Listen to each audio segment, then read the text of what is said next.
शांति। आज की तारीख 8 अगस्त 2021। अव्यक्त बाप दादा की रिवाइज मुरली 28/2/88 की। आज की मुरली की एक पॉइंट है, मुरली या तो बहुत सुनी है, अभी जो सुना है वह करना है, क्योंकि इस साकार सृष्टि में संकल्प, बोल और कर्म तीनों का महत्व है और तीनों में ही महानता।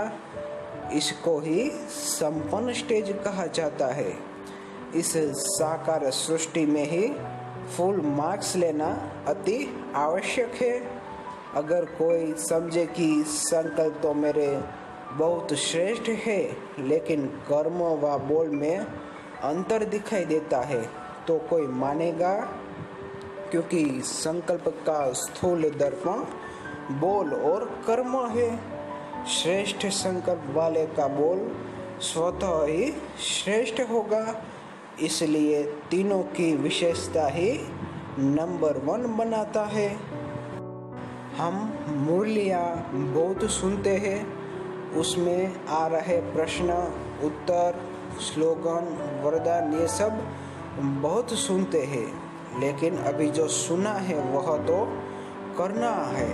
उसका टाइम आ गया है, क्योंकि इस सृष्टि में 3 चीज़ें, संकल्प, बोल और कर्म, इन तीनों का बहुत ही महत्व है। जिसके पास से तीनों है वह महान कहलाता है।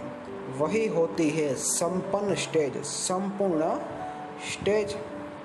क्योंकि अभी इस दुनिया में फुल मार्क्स लेना है, 100% पास होना है, तो यह 3 अति आवश्यक है।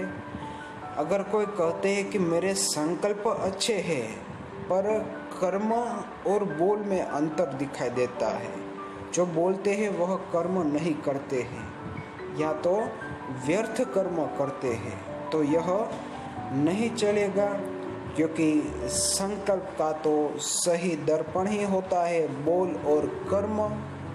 श्रेष्ठ संकल्प वाले ही बोल स्वतः ही श्रेष्ठ हो जाते हैं।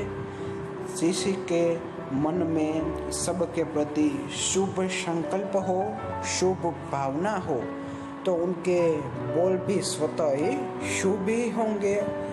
श्रेष्ठ संकल्प वहाँ श्रेष्ठ बोल होते हैं। इसलिए तीनों चीज़ें हमारे में होनी बहुत ही आवश्यक है। हमारे संकल्प श्रेष्ठ होना बहुत ही आवश्यक है। समर्थ संकल्प होने चाहिए।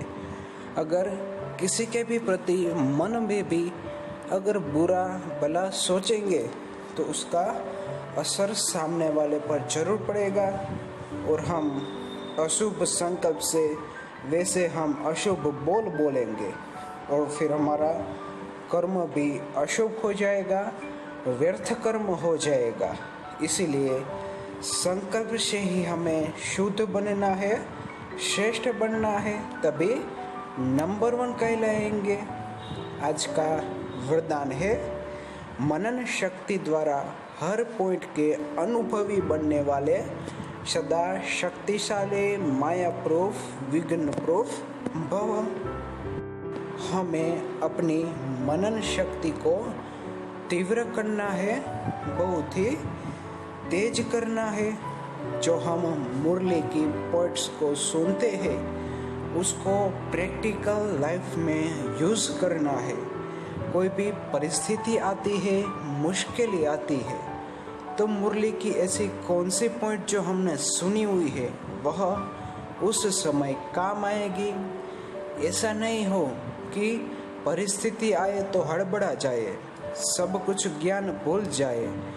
यही तो होता है मुरली का फायदा, कि जब परिस्थिति आए तो उस समय उसके पॉइंट को हम यूज़ कर उस परिस्थिति को कैसे ओवरकम कर सके, उसको कैसे मिटा सके, उसका कैसे सॉल्यूशन ला सके। तो हमें अपनी मनन शक्ति को तीव्र करना है। मुरली तो सब लोग सुनेंगे, रोज सुनेंगे, कई बार सुनेंगे, लेकिन ऐसी सिचुएशन आई, सरकमस्टेंसेस आई तो अपने आप का आपा खो देते हैं, क्रोध कर लेते हैं। लेकिन तभी मूल्य की पॉइंट याद नहीं आती है, तो यह मूल्य सुनने का कोई फायदा नहीं। मूल्य का फायदा तभी है जब उसके ज्ञान को, हर पॉइंट को सही समय पर यूज कर सके, तभी हम अनुभवी मूर्त माया से दूर विघ्न प्रूफ कहलाएंगे। मतलब कि माया प्रूफ और विघ्न प्रूफ कहलाएंगे। आज का स्लोगन है, खुशी का खजाना सदा साथ रहे तो बाकी सब खजाने स्वतः आ जाएंगे। तो परमात्मा कहते हैं हमें हमेशा खुशी में, आनंद में रहना है। परिस्थिति तो सबके जीवन में आती ही है, लेकिन हंसते हंसते जो परिस्थिति को पसार करे, उसका सॉल्यूशन ढूंढ उसको दूर करे, वही असली खजाने के मालिक होते हैं। इसलिए हमारे चेहरे की मुस्कान कभी कम नहीं होनी चाहिए, क्योंकि जितनी खुशी हमारे अंदर होगी उतना सर्व गुणों का खजाना बिना मांगे ही स्वतः अपनी ओर चला आएगा।